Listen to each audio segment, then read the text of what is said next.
Fizi News 24, média d'information en temps réel. Fizi News 24, chombo cha habari kwa muda sahihi. Média d'information en temps réel.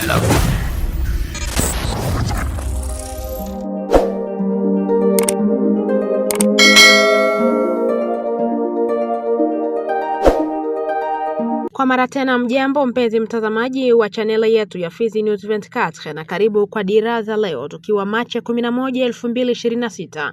Mashariki mwa DRC tunakutangazia Natasha Mingo Andrea ni mtangazaji wa siku. Tuangazie habari zetu na habari za jamii. Wanaharakati wa haki za binadamu wanatoa wito kwa kufunguliwa kwa haraka kwa njia ya kibinadamu kwa watu waliokimbia makazi yao katika Kivu Kusini. Katika mahojiano na mwanaripota wa Fizi News 24, Jumatano Machi 11, wanashutumu hali mbaya ambayo watu waliokimbia makazi yao wanaishi mashariki mwa DRC.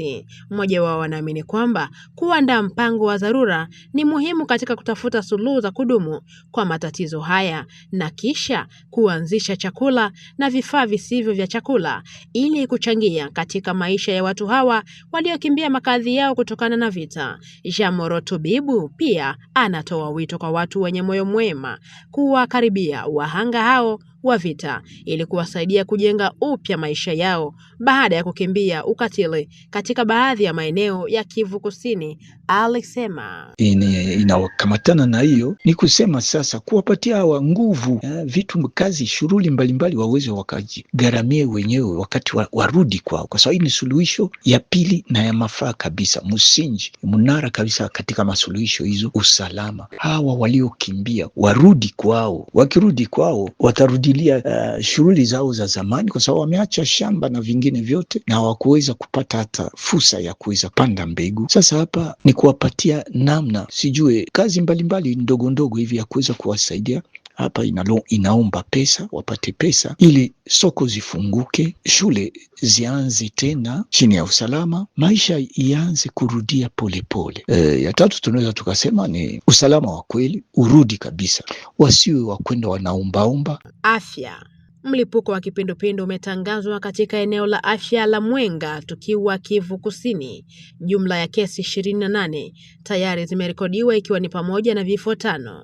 Habari imethibitishwa na mamlaka ya afya eneo hilo iliyowasiliana na wenzetu wa Radio Kapi Jumatano Machi 11 mwaka wa 2026. Ripoti. Afisa mkuu wa matibabu wa eneo la afya la Mwenga, Dr. Koskenemu, anaonyesha kwamba ugonjwa huu ulitangazwa rasmi wakati wa wiki ya 9 ya epidemiolojia ya mwaka huu baada ya udhibitisho wa kibiolojia wa visa kadhaa. Mlipuko wa kipindupindu ulitangazwa katika eneo la afya la Mwenga baada ya udhibitisho wa kibiolojia wa sampuli 5 kati ya 8 zilizochukuliwa. Hadi sasa eneo hilo limerekodi visa 28 vikiwemo vifo 5 ambapo 3 vilikuwa katika jamii na 2 katika vituo vya afya, alieleza kwenye Radio Kapi. Visa vya kipindupindu vimeripotiwa katika maeneo matatu ya afya: Biganda, Tuseswa na Kalole. Timu za afya za mitaa tayari zimetekeleza hatua za kukinga ili kupunguza kuenea kwa ugonjwa huu. Kitengo cha afya cha mkoa wa Kivu Kusini DPS kimetoa msaada wa awali katika mfumo wa vifaa vya matibabu ikiwa ni pamoja na lita 15 na klorini kwa ajili ya kuua vijidudu. Licha ya usaidizi huu, afisa mkuu wa matibabu wa eneo hilo analalamika kuhusu changamoto kadhaa, hasa ukosefu wa vituo vya matibabu ya kipindupindu CTC ili kuhakikisha huduma ya kutosha kwa wagonjwa. Pia anasisitiza kwamba upatikanaji mdogo wa maji safi ya kunywa katika eneo hilo ni mojawapo wa sababu kuu zinazochangia kuenea kwa ugonjwa huu. Kwa hivyo mamlaka za afya zinawataka watu kuheshimu hatua za usafi ikiwa ni pamoja na kunawa mkono mara kwa mara, tibu maji ya kunywa na kushauriana haraka na vituo vya afya iwapo dalili zinatokea. Habari tu za kijamii. Mtu mmoja amefariki baada ya kupigwa na radi, miundombinu ya afya na shule kuharibiwa na mali na vifaa kuharibika. Ripoti ya awali kuhusu mvua kubwa iliyonyesha katika eneo la Mwenga, tukiwa jimboni Kivu ya Kusini, mashariki mwa DRC, jioni ya Jumanne Machi 10. Ripoti ni saa 2 za usiku huko Lugushwa Zibo, na mvua mkubwa ulinyesha sehemu mkubwa ya Mwenga na kusababisha uharibifu wa binadamu na mali. Mwanaume mmoja aliyefahamika kwa jina la Baba Ibra aliyefariki dunia baada ya kupigwa na radi akiwa amejihifadhi sebleni kwake na mtoto wake. Aidha, shule ya msingi ya Raa iliyopo kijiji cha Musika iliharibiwa. Kwenye tovuti, mabati yalipeperushwa na upepo huo mkali na vifaa vya shule viliharibiwa wakati wa mvua. Haya yanajiri baada ya paa za majengo ya shule kuwezuliwa na hati za shule kuharibiwa. Taarifa hizo pia zimethibitishwa na jumuiya ya kiraia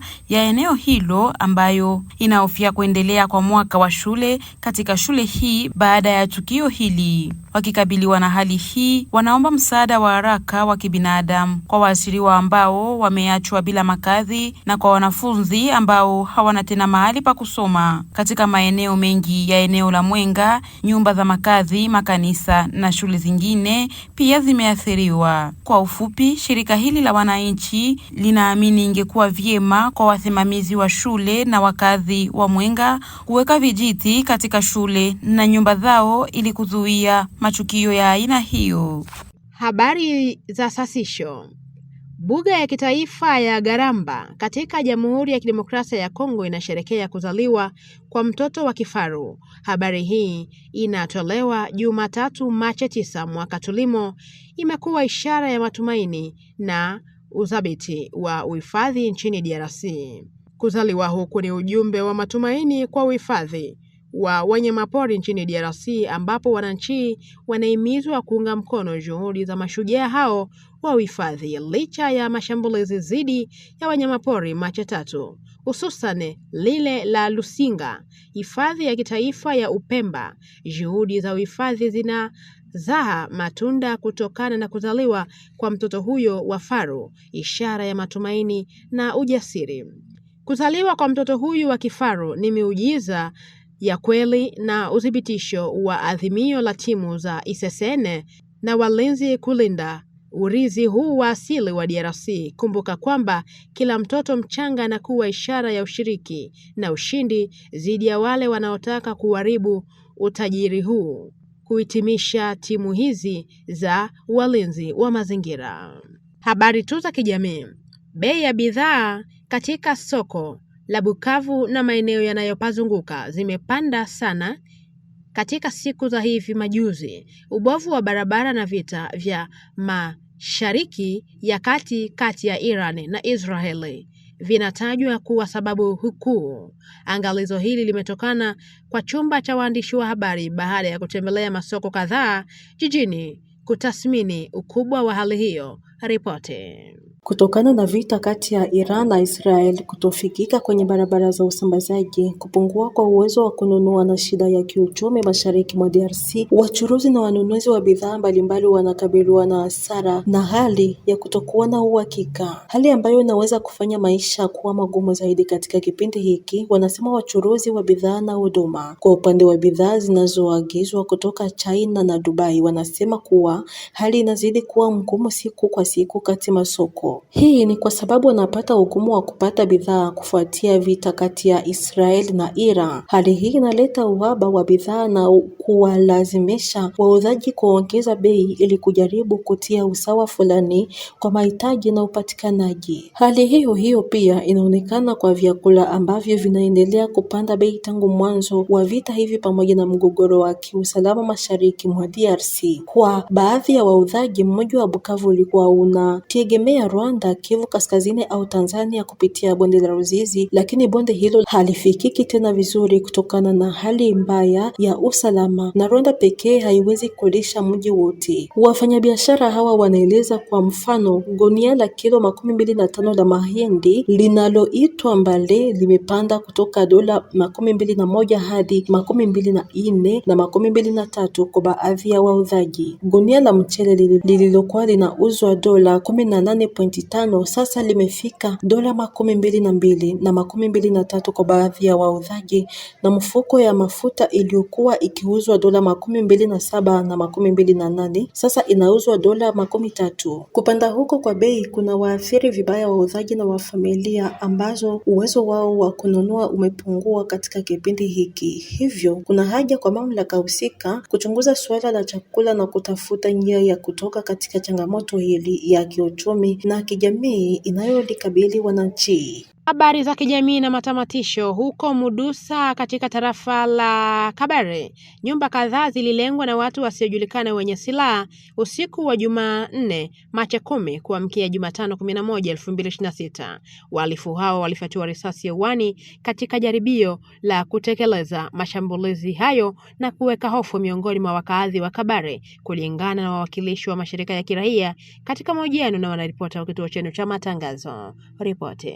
Hali hii imesababisha hofu miongoni mwa wakaaji wa eneo la Mudusa. Hali ni mbaya zaidi pa Buzi, ambapo majambazi wenye kumiliki silaha walivamia eneo hilo na kufyatua risasi kwenye milango na madirisha ya nyumba na kujaribu kufanya uhalifu. Miongoni mwa wasiriwa ni Chiruza Alain Kashosho, kiongozi wa muda wa kijiji cha Buzi. Nyumbani kwake madirisha yamevunjwa, ila wahalifu hao hawakufanikiwa kuingia ndani. Jambo hilo lilizuiliwa na vijana wa eneo hilo ambao walijaribu kuwafukuza mabandia hao kwa kuwarushia mawe. Majambazi hao walikimbia na kutoweka katika eneo hilo, kulingana na NDC pa Mudusa. Shirika nyipya la raia kwa huzuni pamoja na kijiji cha Buozi ambacho kina huzuni kwa muda huu zaidi kwa jamaa ya Shefu Kashosho. Tunaendelea kuwapa pole, na ambayo jamaa hiyo mara na mara wajambazi wanaiingilia. Shirika nyipya la raia NDC Mudusa naomba kwa wakuu viongozi ambao tunao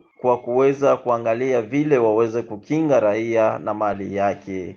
Asasi za kiraia zinaomba watu kuripoti visa vya kutiliwa shaka na kuimarisha ushirikiano na vyombo vya usalama ili kulinda watu na mali zao. Naam, mtazamaji wa Fizi News 24, hatuna la ziada. Ni hapo tunatamatisha matangazo yetu ya Machi 11, 2026. Asante kuwa nasi mwanzo hadi tamati. Tukutane kwa dira zingine. Kwaherini. Fizi News 24, média d'information en temps réel. Fizi News 24, chombo cha habari kwa muda sahihi. Média d'information en temps réel.